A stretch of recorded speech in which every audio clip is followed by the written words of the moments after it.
नमस्कार मित्रों, आपका स्वागत है मित्रों। मनुष्य को अपने जीवन में इन दो चीजों की उम्मीद औलाद से कभी नहीं रखनी चाहिए। ऐसा करोगे तो बुढ़ापे में कभी दुखी नहीं रहोगे। मित्रों, आखिर वह कौन सी दो चीजें हैं जिनकी उम्मीद औलाद से नहीं रखनी चाहिए? आखिर बुढ़ापे के समय औलाद अपने माँ बाप को धोखा क्यों देते हैं? क्यों उनका साथ छोड़ देते हैं और ले जाकर वृद्धा आश्रम में छोड़ देते हैं? मित्रों, आप भगवान श्री राम को सच्चे दिल से मानते हो तो कमेंट में सच्ची श्रद्धा से जय श्री राम जरूर लिखें। भगवान श्री राम आपको सुख, समृद्धि और शांति प्रदान करें। प्रिय बंधुओं, आप इस वीडियो को पूरा देखना, यकीनन आपको इस कथा के माध्यम से बहुत कुछ सीखने को मिलेगा। दोस्तों, एक बार भगवान श्री हरि विष्णु और माता लक्ष्मी आकाश मार्ग से होते हुए देवलोक जा रहे थे। तभी माता लक्ष्मी की नजर धरती लोक पर पड़ी।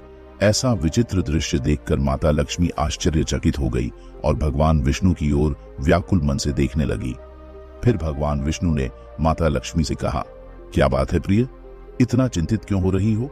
तो माता लक्ष्मी पूछती हैं, प्रभु, धरती लोक पर अब भी मैंने देखा कि बुढ़ापे में औलाद अपने असहाय माँ बाप की सेवा करने के बजाय उसे घर से निकालकर जबरदस्ती वृद्धाश्रम में डाल रहे हैं। हे प्रभु, यह सब किस कारण से होता है? कृपया मुझे बताएं। भगवान विष्णु कहते हैं, हे देवी, मैं इसका उत्तर आपको एक कथा के माध्यम से समझता हूँ। इसे ध्यान पूर्वक पूरा सुनना, और जो भी व्यक्ति इस कथा को ध्यान पूर्वक पूरा सुन लेता है उसको कभी भी उसकी औलाद धोखा नहीं देगी। श्री हरि विष्णु जी कहते हैं, हे देवी लक्ष्मी, प्राचीन समय की बात है। किसी जंगल में एक चिड़िया का जोड़ा अपना घोंसला बनाकर रहता था। वे दोनों, चिढ़ा और चिड़ी, एक दूसरे से अत्यंत प्रेम करते थे। वे एक दूसरे के बिना नहीं रहते थे। एक दिन की बात है, चिड़ी गर्भवती हो जाती है। जब यह बात चिढ़ा को पता चली तो वह खुशी से झूम उठा और उसने अपनी पत्नी चिड़ी से कहा, अब हम दोनों माता पिता बनने वाले हैं। चिढ़ा अपनी पत्नी का बड़ा ख्याल रखता था। हर दिन उसे दाना पानी लाकर घोंसले में दिया करता था। धीरे धीरे समय बीतता गया और चिड़ी के प्रसव का समय निकट आ जाता। चिड़ी इस बात से बहुत प्रसन्न थी। वह अपने पति चिढ़ा से कहती है, हे स्वामी, हमारी संतानें जल्द ही आने वाली है और जब वह बड़े हो जाएंगी तो बुढ़ापे में वह हमारी खूब सेवा करेंगे। हम हमारे बुढ़ापे का सहारा बनेंगे। अब हमें किसी बात की चिंता नहीं है। हमारी संतान हमारी खूब सेवा करेगी। मित्रों, चिड़ी की यह बात सुनकर चिढ़ा कहता है, प्रिय, हमें ऐसा नहीं सोचना चाहिए कि हमारी संतान हमारी सेवा करेगी या हमारा बुढ़ापे का सहारा बनेगा। चिढ़ा की पत्नी चिढ़ा से कहती है कि स्वामी, आप ऐसा क्यों कह रहे हैं? हर संतान बुढ़ापे में अपने माता पिता की सेवा करती है, फिर हमारी संतान हमारी सेवा क्यों नहीं करेगी? तब चिढ़ा कहता है कि हे प्रिय, मैं तुम्हें एक कहानी के माध्यम से बताता हूँ कि बुढ़ापे में अपनी औलाद से माता पिता को इन दो चीजों की उम्मीद कभी भी नहीं करनी चाहिए, और जो भी मनुष्य इन दो बातों को याद कर लेगा वह अपने बुढ़ापे में कभी दुख नहीं भोगे। मित्रों, चिढ़ा कहानी सुनाते हुए कहता है, हे प्रिय, प्राचीन काल में अवंतिका नामक एक राज्य था। उस राज्य में गोविंद दास नाम का एक धनवान सेठ रहता था। वह बहुत ही ईमानदार था। राज्य में सब उसकी बहुत ही करते थे। सेठ गोविंद दास के पास धन दौलत की कोई कमी नहीं थी। इतना सब कुछ होने के बाद भी सेठ और उसकी पत्नी बहुत दुखी रहते थे। ईश्वर की कृपा से उनके पास सब कुछ था, किंतु कोई संतान नहीं थी। इस बात को लेकर दोनों पति पत्नी अक्सर चिंतित रहते थे। इस तरह दोनों पति पत्नी को एक साथ रहते हुए 10 साल बीत गए, रथु उनके घर में कोई संतान नहीं हुई। फिर एक दिन सेठ गोविंद दास के महल में एक सन्यासी महात्मा भिक्षा मांगने आते हैं। सेठ साधु महात्मा को हाथ जोड़कर प्रणाम करता है और महल के अंदर आने का निवेदन करता है। सन्यासी महात्मा महल के अंदर जाते हैं। उसके बाद सेठ ने सन्यासी महात्मा को उचित आसन पर बैठाया और महात्मा को भोजन कराया और खूब आदर सत्कार किया। सन्यासी महात्मा सेठ की सेवा भाव और आदर सत्कार से बहुत प्रसन्न हो जाते हैं और चलते समय सेठ गोविंद दास से कहते हैं, हे पुत्र, मैं तो तुम्हारी सेवा से अत्यंत प्रसन्न हुआ।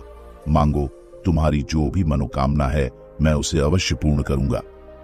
फिर सेठ ने विनम्र स्वभाव में हाथ जोड़ते हुए कहा, मुनिवर, ईश्वर की कृपा से सब कुछ है, पर रथु संतान की कमी है। आप मेरी यह मनोकामना पूर्ण कर दें। आपकी अति कृपा होगी, मैं जीवन भर आपका धन्यवाद करूंगा। सेठ की यह बात सुनकर साधु महात्मा ने उसे संतान प्राप्ति का वरदान दे दिया और वहां से चले गए। कुछ दिनों बाद ईश्वर की कृपा से सेठ की पत्नी ने एक सुंदर बच्चे को जन्म दिया, किंतु बाद में सेठ की पत्नी को पता चला कि बच्चे की एक आंख नहीं है। वह काना है तो वह मां रोने लगती है और अपने पुत्र को सीने से लगा लेती है और कहने लगती है कि कोई बात नहीं, मेरे पुत्र की एक आंख नहीं है तो क्या हुआ, एक आंख तो ठीक है, जैसा भी है यह तो मेरे दिल का टुकड़ा है। मेरे लिए दुनिया का सबसे सुंदर बच्चा मेरा पुत्र है। दोस्तों, मां के लिए सभी संतानें बराबर होती हैं, चाहे कोई काला हो, कुरूप हो या चाहे कोई गोरा और सुंदर। मां कभी अपने बच्चों का शरीर नहीं देखती, वह उनकी आत्मा से जुड़ी होती है। इसलिए मां के प्रेम की तुलना संसार की किसी भी वस्तु से नहीं की जा सकती। मां उस बालक को देखकर कहती हैं, कितना सुंदर है मेरा बच्चा। उस मां की इन बातों को सुनकर पास में खड़ी पड़ोस की स्त्रियों की आंखों में भी आंसू आ जाते हैं। वह सभी सोचने लगती है, यदि परमात्मा को संतान का सुख देना ही था तो इस पुत्र को दोनों आंखें दे देता। मां कहने लगती हैं कि कोई बात नहीं, जैसा भी है आखिर है तो मेरा ही बेटा, पर आज इसकी अगर दोनों आंखें सलामत होती तो और भी अच्छा होता। दोनों आंखों के साथ मेरा पुत्र कितना सुंदर लगता। मित्रों, मां की इन बातों को वे स्त्रियां सुनती हैं तो उनमें से एक स्त्री कहती है, बहन जी, यदि आप चाहते हो कि आपके पुत्र की दो आंखें हों तो ऐसा भी हो सकता है। जब मां यह सुनती है कि उसके बच्चे की दोनों आंखें लग सकती हैं तो वह कहने लगी, बहन यह कैसे संभव। फिर उस स्त्री ने कहा, किसी अच्छे डॉक्टर के पास जाओ, वह ठीक कर देगा, किंतु उसके लिए आप दोनों माता पिता में से किसी एक को अपनी एक आंख देनी होगी, इससे आपके पुत्र की दोनों आंखें ठीक हो जाएंगी। मित्रों, उस स्त्री की इन बातों को जब सेठ गोविंद दास सुनते हैं तो वह अपनी पत्नी से कहते हैं, कोई बात नहीं, हमारे पुत्र की एक आंख तो सही सलामत है। हमारा पुत्र एक आंख से ही दुनिया देख सकता है, दूसरी आंख उसे लगाने की कोई जरूरत नहीं है। हमारा पुत्र जैसा भी है अच्छा है। मैं अपनी आंखें दान नहीं कर सकता क्योंकि मेरा घर मेरी मेहनत मजदूरी से ही चलता है। जब मेरी एक आंख नहीं होगी तो कैसे मैं अपने परिवार को पाल पाऊंगा, कैसे इस बच्चे का खर्च उठा पाऊंगा।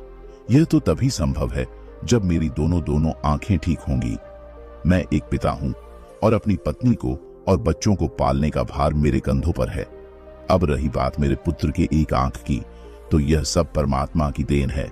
ईश्वर ने जिसे जिस रूप में भेजा है वह हमारा पुत्र उसी रूप में ठीक है। सेठ ने यह कहकर इनकार कर दिया, लेकिन मां तो आखिर मां होती है। फिर सेठ की पत्नी अपने पुत्र को साथ लेकर नगर के एक अच्छे डॉक्टर के पास जाती है और डॉक्टर सर कहती, मैं अपनी एक आंख अपने पुत्र को देना चाहती हूँ। डॉक्टर ने पूछा, आप ऐसा क्यों करना चाहती हैं?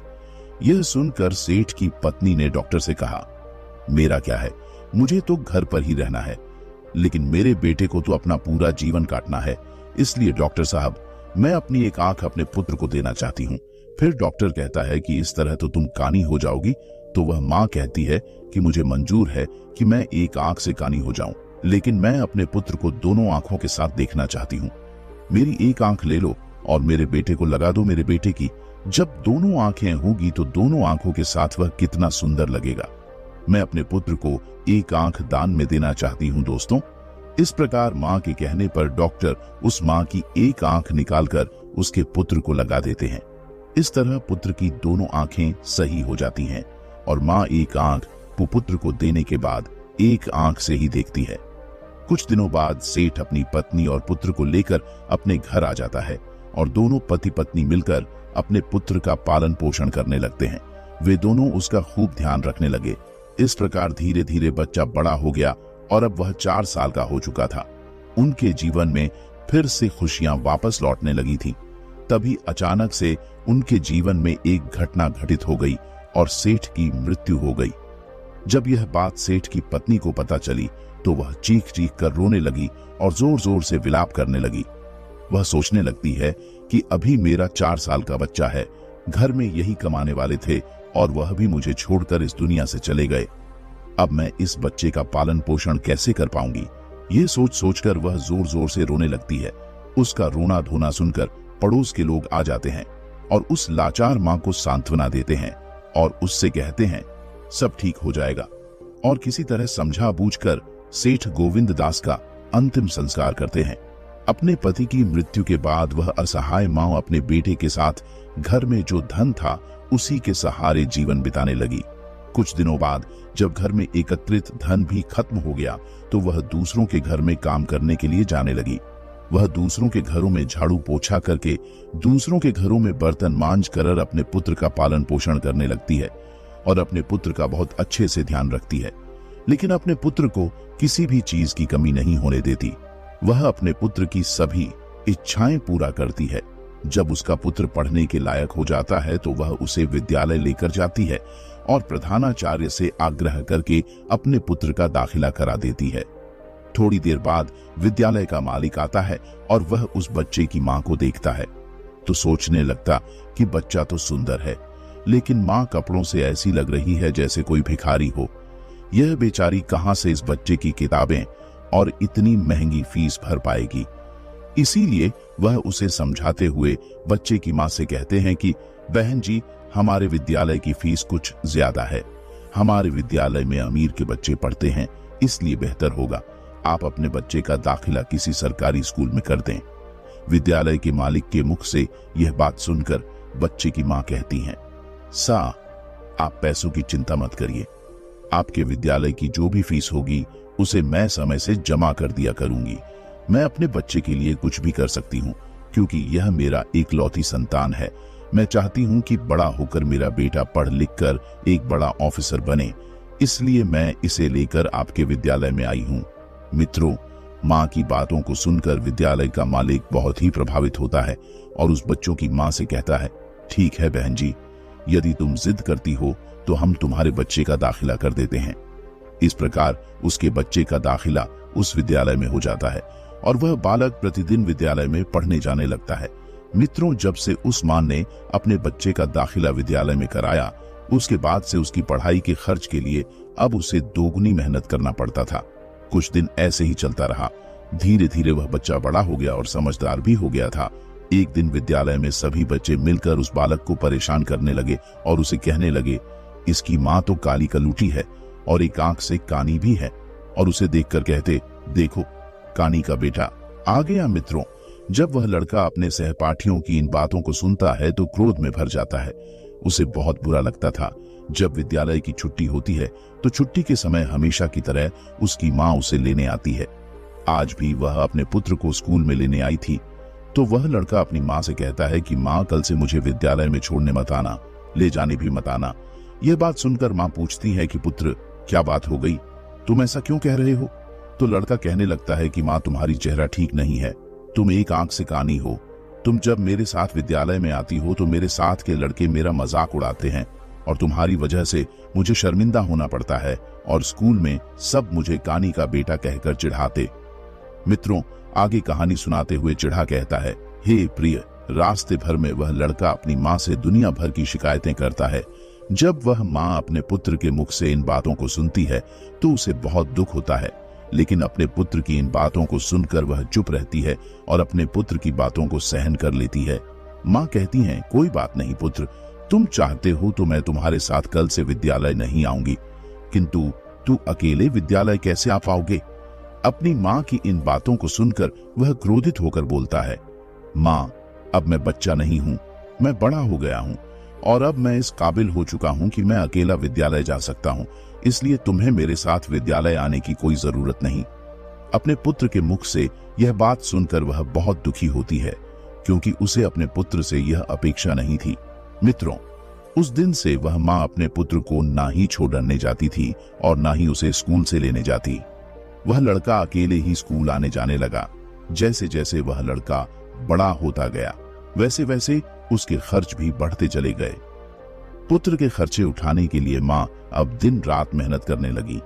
कुछ दिनों बाद जब लड़के ने स्कूल की पढ़ाई पूरी कर ली और अब आगे की पढ़ाई के लिए नगर में कोई विद्यालय नहीं थे, इसीलिए आगे की पढ़ाई करने के लिए उसे शहर जाना पड़ा। वह अपनी माँ से अनुमति लेकर शहर चला जाता है। मित्रों, जब वह लड़का शहर में पढ़ाई के लिए जाता है तो उधर उसकी माँ जो पैसा कमाती थी वह पैसा कम पड़ने लगता है, क्योंकि पहले तो सिर्फ किताबें और फीस का खर्चा था, लेकिन जब बेटा शहर चला जाता है तो उसके और भी खर्च बढ़ गए थे। लेकिन उस माँ ने हार नहीं मानी। वह बहुत से घरों में काम करके अपने बेटे का खर्चा पूरा करती थी। वह इसीलिए इतनी मेहनत करती थी कि एक दिन जब उसका बेटा पढ़ लिख कर बड़ा ऑफिसर बन जाएगा तो घर के सारे कष्ट दूर हो जाएंगे और उसे दूसरों के घर में काम नहीं करना पड़ेगा।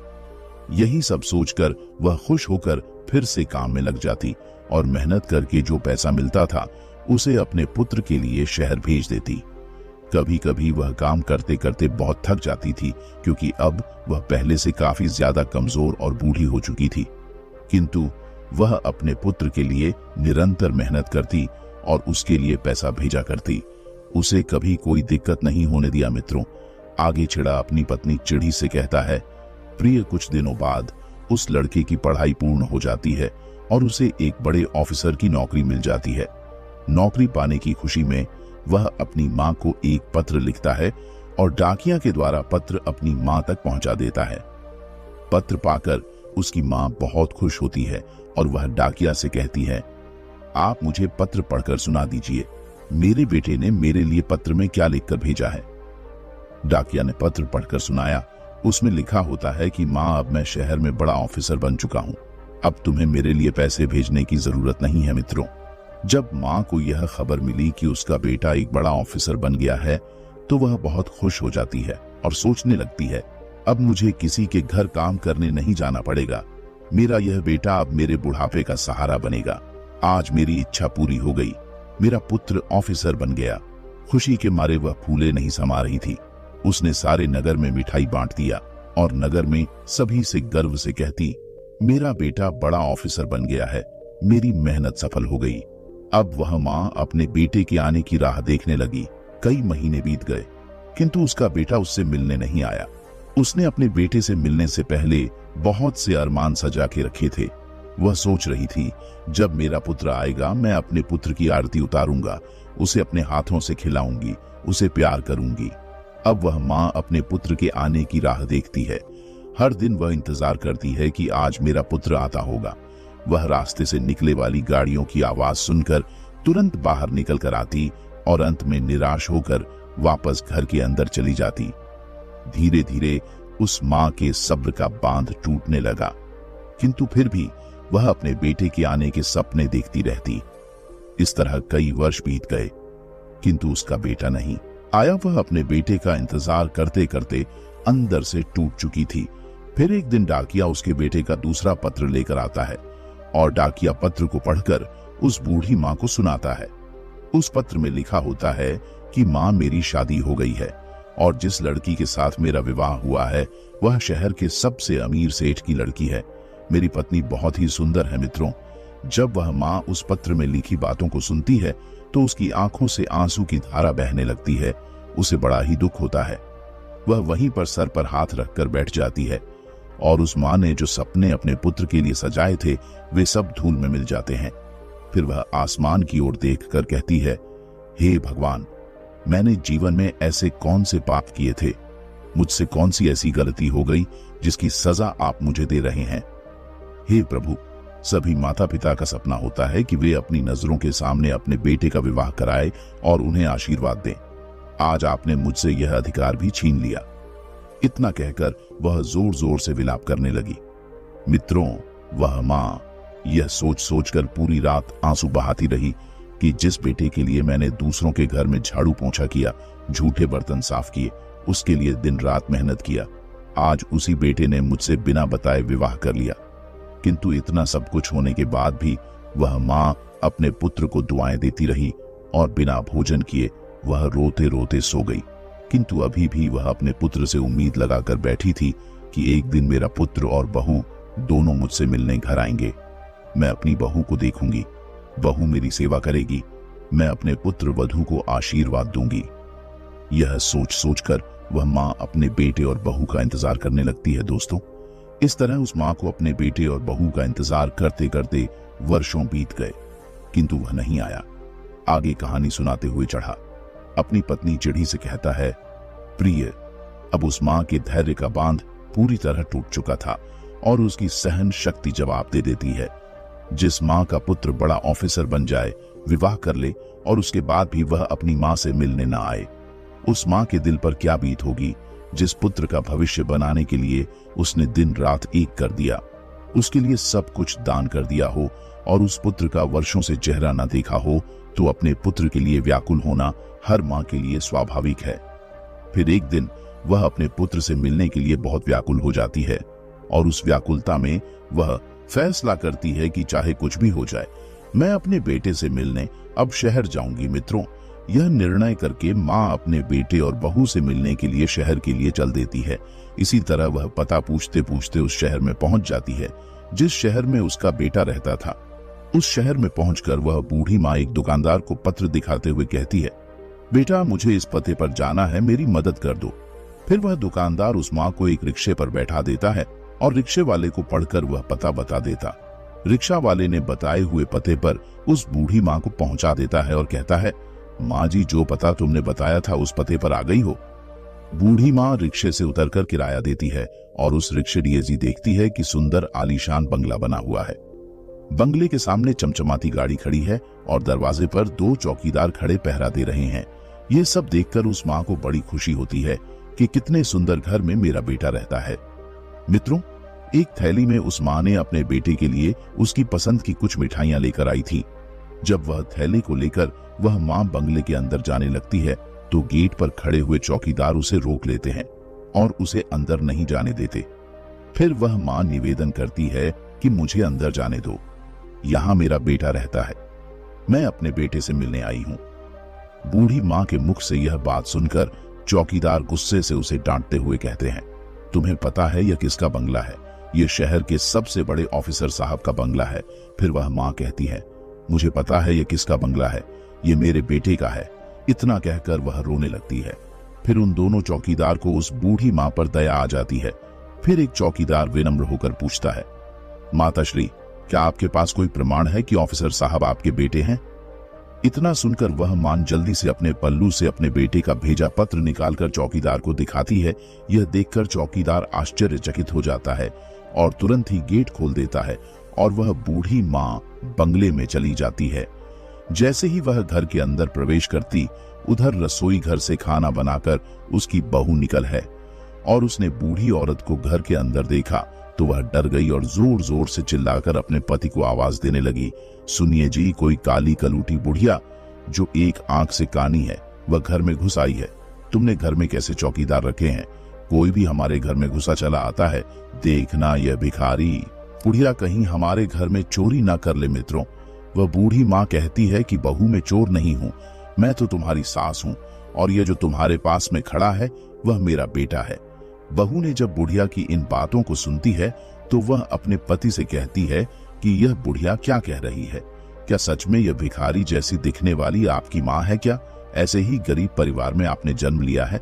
मुझे पहले तो कभी आपने बताया नहीं कि आपकी कोई मां भी है। फिर वह लड़का अपनी पत्नी से कहता है, मेरी कोई मां नहीं है, यह बुढ़िया झूठ बोल रही है, मैं इसे नहीं जानता। बेटे के मुख से यह बात सुनकर उस बूढ़ी मां का जैसे कलेजा फट गया। वह सोचने लगी, इस संसार में मेरा एक ही सहारा था, भगवान ने आज उसे भी मुझसे छीन लिया। अब मैं क्या करूं? मैं कहां जाऊं? मित्रों, वह मां समझ जाती है कि मेरे पुत्र ने बड़े घर की बेटी के साथ विवाह किया है, मेरा बेटा बड़े पद पर पहुंच गया, इसलिए मुझे पहचानने से इनकार कर रहा है। उस बूढ़ी मां ने कहा, बेटा मुझसे गलती हो गई, तुम्हारे ही जैसा मेरा भी एक बेटा था जिसे मैंने मेहनत मजदूरी करके बड़ा ऑफिसर बनाया था, जो मेरे जीने का अंतिम सहारा था। लेकिन आज तुम्हें देखकर मुझे यकीन हो गया कि तुम मेरे बेटे नहीं हो। मित्रों, इतना कहकर वह बूढ़ी मां रोती हुई घर से बाहर जाती है और वह सोचती है कि जिसे मैंने अपने जीवन की खुशी समझा था, जिसको मैंने अपने बुढ़ापे की लाठी समझा था, आज वही मुझे अपनी मां स्वीकारने से इनकार कर रहा है। जब बेटे ने ही मुझसे नाता तोड़ लिया है तो अब मैं जीवित रहकर क्या करूंगी? वह बूढ़ी मां बेबस और लाचार होकर घर से बाहर निकल आती है और उन दोनों चौकीदारों के पास जाती है और उनसे आग्रह करती है कि वह उसका एक पत्र लिख दे। मित्रों, उन चौकीदारों को तो पहले ही पता था कि यह बूढ़ी औरत बड़े ऑफिसर साहब की मां है, इसलिए वे तुरंत ही पत्र लिखने के लिए तैयार हो जाते हैं और पूछने लगता है कि बताओ मां जी, मुझे क्या लिखना है? फिर बूढ़ी मां बोलती जाती है और वह चौकीदार लिखता जाता है। जब वह पत्र पूरा लिख जाता है तो वह बूढ़ी मां चौकीदार से कहती है, बेटा यह पत्र अपने साहब को दे देना। और वह वहां से थोड़ी दूर पर एक दुकान थी, वहां चली जाती है और उस दुकान से जहर खरीद कर खा लेती है। उसकी मृत्यु हो जाती है। यह सब दृश्य दूर से खड़ा चौकीदार देख रहा था। जैसे ही वह बूढ़ी औरत जमीन पर गिरी, उसने तुरंत अपने साहब को इसकी खबर दी। खबर पाते ही ऑफिसर साहब और उनकी पत्नी भागते हुए बाहर आते हैं। जब वह पुत्र अपनी मां को इस हालत में देखता है तो अपनी मां को देखकर उसके पैरों तले से मानो जमीन खिसक गई। वह जमीन पर बैठकर रोने लगा और कहता है, मुझे नहीं पता था कि मेरी बातें मेरी मां को इतनी बुरी लगेगी। मैं तो अपनी पत्नी को झूठी शान शौकत दिखाने के कारण अपनी मां को पहचानने से इनकार कर रहा था। मुझे डर था कि मेरी असलियत जानकर मेरी पत्नी मुझे छोड़कर मायके ना चली जाए। फिर दूसरा चौकीदार उस मां के द्वारा लिखाया हुआ पत्र लेकर आता है और ऑफिसर साहब के हाथों में देते हुए कहता है कि जाने से पहले आपकी मां ने यह पत्र आपके लिखवाया था और कहा था जब आप बाहर आएंगे तो दे देना। फिर वह लड़का पत्र पढ़ता है। उस पत्र में लिखा हुआ था कि बेटा, मेरा आशीर्वाद है कि तुम खूब उन्नति करो। मेरा आशीर्वाद तुम्हारे साथ है। जाते जाते तुम्हें कुछ बताना चाहती हूँ। बेटा, मैं अच्छी नहीं दिखती हूं तो उसके पीछे भी एक कारण तुम ही हो। जब तुम्हारा जन्म हुआ था उस समय तुम्हारी एक आंख नहीं थी। मैंने अपनी एक आंख तुम्हें देकर अपना मातृधर्म निभाया था और तुम्हें सुंदर बनाया और मैं कुरूप हो गई। और आज तुम नौकरी के जिस हदे पर हो वहां तक तुम्हें पहुंचाने के लिए मैंने दिन रात मेहनत किया है। लोगों के घरों में झूठे बर्तन साफ किए हैं। अपना पेट काटक तुम्हारे लिए पैसे भेजती थी, तुम्हारे सभी खर्चे उठाती थी। तुमने आज जो मेरे साथ व्यवहार किया, मुझे उसका कोई मलाल नहीं है। शायद कहीं ना कहीं मेरी परवरिश में कमी रह गई थी। मैं तो तुम्हें और अपनी बहू को देखना चाहती थी, इसलिए शहर चली आई। क्योंकि तुमने तो कभी गांव जाकर मेरा हाल नहीं पूछा, लेकिन जब मैं स्वयं चलकर तुमसे मिलने आई तो तुमने तो मुझे पहचानने से इनकार कर दिया। इसीलिए लगा कि अब दुनिया में मेरा कोई नहीं है। अब जीने का मेरा उद्देश्य खत्म हो गया है और मेरा पुत्र मुझसे दूर हो गया, जो मेरे बुढ़ापे का एकमात्र सहारा था। पुत्र, मैं जाते जाते ईश्वर से यही प्रार्थना करती हूं कि तुम जीवन में सदा खुश रहो। पत्र पढ़कर उस बेटे का सिर शर्म से झुक जाता है। उसे अपने आप से घृणा होने लगती है कि जिस मां ने उसका भविष्य बनाने के लिए अपनी जिंदगी कुर्बान कर दिया, आज मैंने उसी मां का अपमान करके घर से निकाल दिया। वह जोर जोर से अपनी मृत पड़ी मां को पकड़कर रोने लगता है, लेकिन अब क्या हो सकता था। वह मां तो उनकी माफी सुनने के लिए वहां मौजूद नहीं थी, उनसे बहुत दूर जा चुकी थी। अब तो उस पुत्र के जीवन में पछताने के सिवा और कुछ नहीं था। मित्रों, जगत के संचालक भगवान श्री हरि विष्णु माता लक्ष्मी से कहते हैं, हे देवी, यह संसार बहुत विचित्र है। इसे सब लोग नहीं समझ सकते। जिनके पास मां नहीं होती वह जीवन भर मां के प्यार के लिए तरसते हैं, और जिनके पास मां है वे उसकी कदर नहीं करते। हे देवी लक्ष्मी, एक संतान ही अपने माता पिता के बुढ़ापे का सहारा होती है। जब बेटा ही अपने धन के नशे में और अपने पद के नशे में माता पिता को पहचानने से कर देता है, या अपने माता पिता को भुला देता है और उनका अपमान करता है, तो दुनिया में माता पिता को सबसे बड़ा दुख ऐसे ही बेटों से होता है। सभी माता पिता अपनी औलाद को जीवन में कामयाब बनाने के लिए अपने जीवन का प्राण भी न्यौछावर करने के लिए तैयार रहते हैं, और जब वह औलाद सफल हो जाती है तो उन्हीं का अपमान करती है। किसी ने सच ही कहा है, यदि अंधे व्यक्ति को दिखने लगता है तो वह सबसे पहले उस लाठी को फेंक है जिसने उसे चलने का सहारा दिया था। मित्रों, जो पुत्र अपने माता पिता के साथ ऐसा व्यवहार करता है वह यह भूल जाता है कि उम्र के उस पड़ाव पर आने पर उनके साथ भी उनके पुत्र वही करेंगे जो उन्होंने अपने माता पिता के साथ किया था। इसलिए कहा गया है, जैसा बीज बोओगे वैसा ही फल प्राप्त करोगे। मित्रों, संसार में एक माता पिता ही है जो तुम्हें निस्वार्थ प्रेम करते हैं। इसलिए सभी मनुष्य को अपने माता पिता की निस्वार्थ भाव से सेवा करनी चाहिए। प्रिय मित्रों, आपको यह कथा कैसी लगी आप कमेंट में हमें लिखकर बताएं। उम्मीद करता हूं कि आपने इस कथा के माध्यम से बहुत कुछ सीखा होगा। ऐसी ही ज्ञान से परिपूर्ण कथा कहानियों के लिए अपने मिस्टिक इंस्पायर्ड चैनल को सब्सक्राइब कर लें, और कथा अच्छी लगी हो तो जय श्री हरि विष्णु अवश्य लिखें। वीडियो देखने के लिए आप सभी का धन्यवाद।